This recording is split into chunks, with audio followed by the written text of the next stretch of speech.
Okay, I'm outside. Not too bad at the moment. I guess the wind's about. There's a good gust. Woo!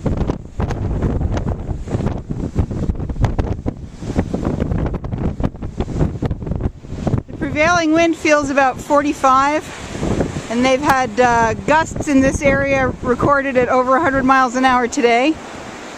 The Seward Highway south of Anchorage, which is basically anything south of this, is closed completely to traffic because of avalanches and 100-mile-an-hour winds and whiteout driving conditions.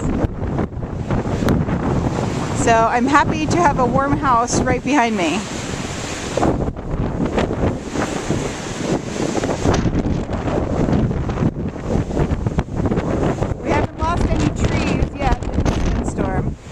We do lose trees. This is a pretty windy spot,